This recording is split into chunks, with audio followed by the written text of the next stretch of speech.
buti na lang natuloy itong vacation natin, no? Aba naman syempre, pambawi ko to sa sarili ko.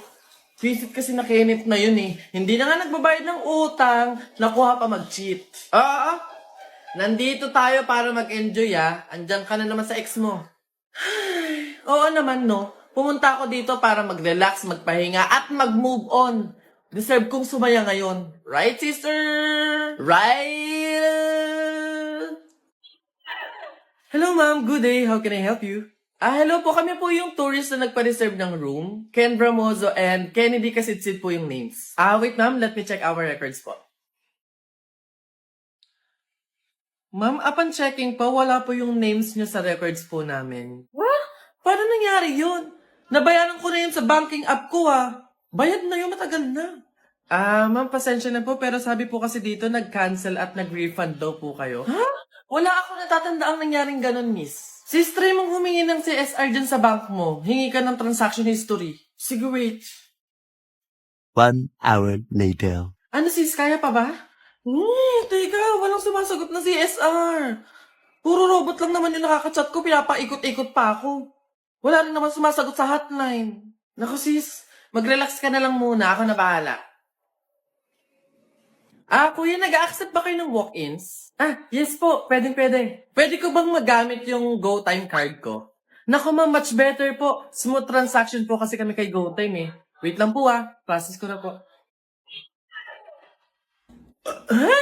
Grabe yung stress ng reception dun sa hotel, no? Buti na lang ang sasarap ng pagkain dito sa Bora. Right, sister? Right? Here's your bill po, mga ma'am. Okay. Here's my GoTime card. Thank you po, ma'am. Wait lang po, Sabi ko naman sa'yo, sister, mag-GoTime card ka na kasi. Frenny, madali lang ba gumawa ng account dyan? Naku, oo naman. Valid ID lang yung kailangan mo. Tapos eto pa, makukuha mo agad-agad yung card mo pagkagawa mo ng account. Sige nga sis, pag-uwi natin. Ma'am, pasensya na po na double charge po namin kayo. Honest mistake po namin, so we apologize. Pero don't worry po, na-contact na po namin yung CS ng GoTime, pinaprocess na po nila. Here's your card po. Thank you. Thank you. Sure, no problem. Wow, sis! Ang kalmado mo naman tignan doon. Ang mature mo tignan. Oo naman, sister. Tiwala kaya ako sa CSR ng GoTime. Baka hindi mo alam GoTime Bank has the best customer service. Kaya maayos agad yan. Amazing ikaw ba? Kamusta? Ano balita dun sa concern mo? Naku, ito na nga. Nag-send na ako ng report kanina pa. Pero wala din maayos na response. Wait nga, check ko nga ulit. Wait, parang nabawasan balance ko. Paano? Uy, hala.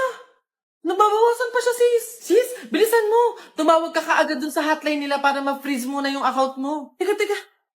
Your call has been Hello? forwarded to an automatic voice message Hello system. Po? When you have finished Juan, recording, you may bilisan hang mo. up or press Sister, 1 for more naman? options. Ang tagal namang sumagot niyan. Ang We're bagal sorry. niya All of magsalita, our sister. representatives are assisting other customers. Teka. Sis, si Kenneth ba? Yun yung ex mo? Naka ng shish. Si Kenneth nga. Anong ginagawa niya dito? Wala namang pera pang travel yan. Wait. OMG! Hello, Beb? Hi, Beb. Ano yan? Baka may extra ka dyan. Pangbayad ko lang sana sa school para makapag-exam na ako. Ibabalik ko naman agad sa 1 linggo. Ay, pasensya ka na, Beb, Wala din ako ngayon, eh. Sige. Salamat. Bibigyan mo pa ako ng obligasyon. Ayaw gumawa ng sarili niyang paraan. Wow, ganda naman nito. Magkano ba to?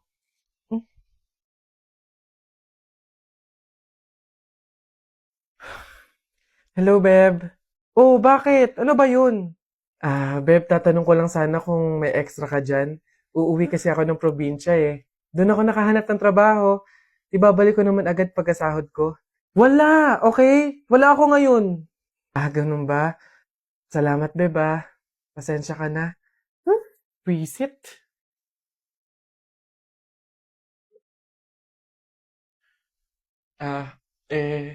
Hello, Beb. Ano yun? Manghihiram ka na naman? Oo, sana, Beb. Kakapalan ko na yung mukha ko. Hihiram saan ako kahit magkano lang. Nandito kasi ako sa hospital ngayon eh. 1 week na ako may sakit. Pandagdag ko lang sana sa pampacheck up ko. Bakit ba lagi ka na lang sa akin lumalapit pagdating sa mga problema mo? Beb, ikaw lang kasi yung kaibigan ko eh. Oo, magkaibigan tayo, pero hindi ibig sabihin nun ako sasalo ng problema mo. Wala ka bang pamilya? Doon ka na humingi ng tulong. Walang-wala kasi kami ngayon eh. Pero okay lang, Beb. Naiintindihan ko naman. Sumubok lang ako, baka sakaling may extra ka dyan. Salamat, Beb ah. Pasensya ka na.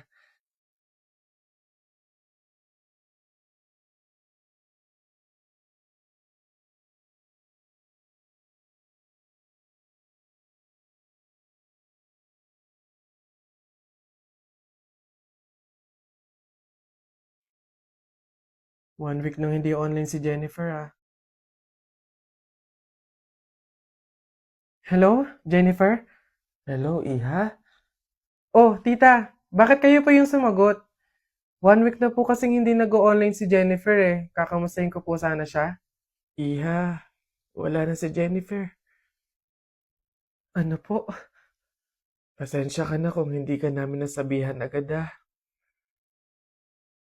Nagkaroon ng tubig yung baga niya.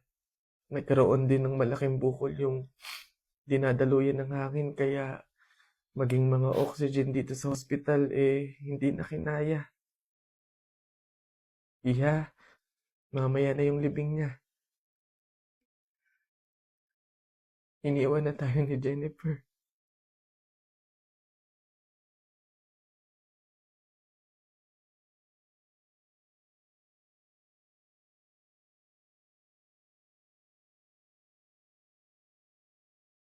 Hey people! Nagkakaroon tayo ngayon na bag grade. Ay, hindi bag grade kasi alam ko naman yung laman. Kasi bag ko yun. Magkakaroon tayo ng what is in the bag of a college student. Intindihin nyo na lang kasi mahina ako sa mga English tsaka sa mga term. Let's go! Ayan. Ito yung aking bag. Alam ko medyo nagagandahan kayo. Pero hindi ko syempre sasabihin kung anong brand to. Kasi hindi naman tayo i-sponsoran. So wag na lang. Ano to? 90% makeup, 10% school supply.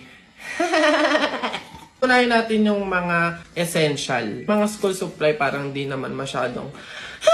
Okay, eto, ayan. Meron akong wipes. Syempre pag yung natae.